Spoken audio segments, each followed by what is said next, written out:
안녕하세요. 편독입니다. 오늘은 저희 상반기 픽 도서 박정미 작가님의 영원으로 사는 삶 소개해 드릴게요.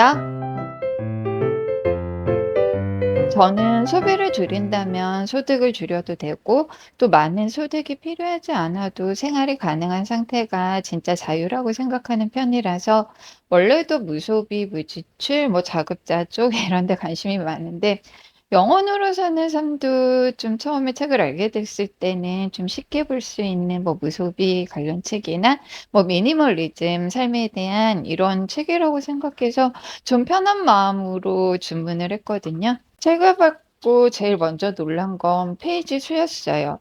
글밥도 보면은 이렇게 좀 빽빽한 편인데 페이지 수가 한 450몇 페이지 정도 되거든요.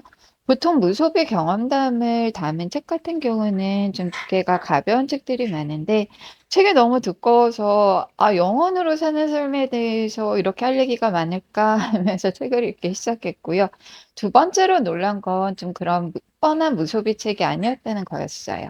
저자는 워킹 홀리데이로 런던에 가서 이제 일 중독자로 살아오다가 상사에게 반항 한번 잘못했다가 해고를 당하는데 이제 수중에 돈이 300만 원 정도 남아 있는 거예요.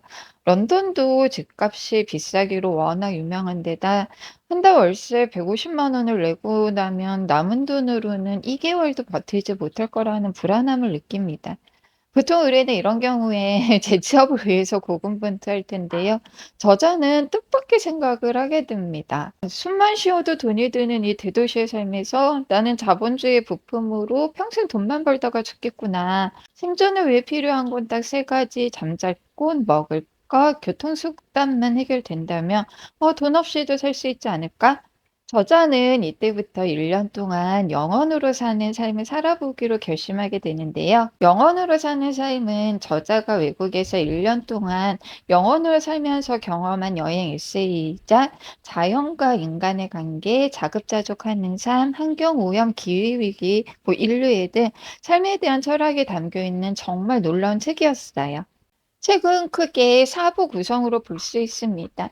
워킹 홀리데이로 간 런던에서 이제 착취당하던 삶을 살다가 숨만 쉬어도 돈이 드는 자본주의의 착취적 구조를 깨닫는 과정을 일부로, 또 영원으로 1 년을 살아보기로 결심하면서 올드 체프팜이나 틴커스 버블에 머물면서 나의 노동으로 온전히 생존이 가능한 자급자족 삶을 경험하고 자본주의 자체를 비판하고 모든 소비를 거부하는 프레건의 삶을 살면서 좀 자연으로 돌아가는 삶을 입으로 히치하이킹을 통해 발트 지역을 여행하면서 유목 인디언의 삶을 동경하는 레인보우 게더링에 합류하고 거기서 만난 레인보우 패밀리와 함께 좀 영적이고 명상적인 삶, 우주로 나아가는 삶을 3부로 한국으로 돌아와 깊은 산속에 버려진 집을 고쳐서 이제 최소한의 소득으로 자연 속에서 반려동물과 함께 풍만한 삶을 살고 있는 현재를 이제 4부로 볼 수 있습니다.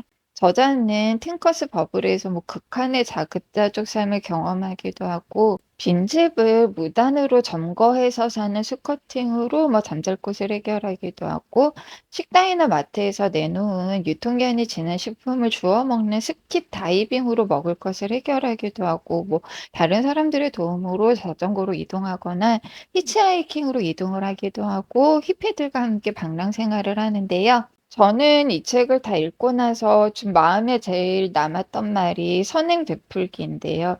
돈이 있는 사람들은 좀 오로지 자신이 가진 돈에 의존해서 먹고 자고 갈 수 있기 때문에 자신의 능력을 대단하게 여기지만 이제 돈이 없는 사람들은 다른 누군가의 도움이 절대적으로 필요하기 때문에 내가 잘나서가 아니라 자신이 잘나서가 아니라 다른 존재가 있기에 자신이 존재한다는 것을 깨닫고 함께 사는 삶과 연결된 삶을 감사할 줄 안다는 거예요. 내가 누군가에게 이제 받은 선행을 나에게 선행을 베푼 사람이 아니라 도움이 필요한 다른 누군가에게 베푼다면 선행을 나선형으로 돌고 도는 선행고리를 만들게 되고 이 선행의 나선 은하계 속에서 좀 나를 포함한 모든 존재가 이로움을 받고 지날 수 있다는 철학인데 너무 멋지죠. 단순히 소비를 하지 않는다는 것보다 이제 자연과 인간이 어떤 관계로 맺어져야 하는지, 뭐 인간과 인간은 어떤 관계여야 하는지, 또 진정한 선행과 사랑은 무엇인지, 또 무엇이 가장 큰 평화이고 행복인지, 이런 여러 가지 생각을 해볼 수 있었던 정말 멋진 책이었고요. 제가 추구하는 세계관, 가치관이 종합 선물 세트처럼 다 들어가 있는 책이었어요.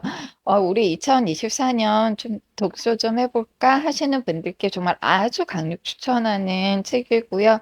저희가 세상이 변하기를 꿈꾸기는 쉽지가 않습니다. 이제 자본주의 사회에서 이 자본주의 착취적인 구조가 바뀌기를 기다리는 거는 쉽지 않고, 돈이 없으면 살아갈 수 없기 때문에 어쩔 수 없이 이런 착취적 구조 속에서 내 몸 하나 다 헌신하고 네, 이런 삶을 지금 현재 살고 있지만, 이 구조 속에서 조금은 빠져나와서 나의 개인적인 삶을 이제 무소비적이라든가 뭐 자급자족이라든가 뭐 요렇게 조금씩 바꿔 나갈 수 있다면 결국은 언젠가는 세계도 변화할 수 있을 거라고, 그런 생각이 들게 한 책이에요.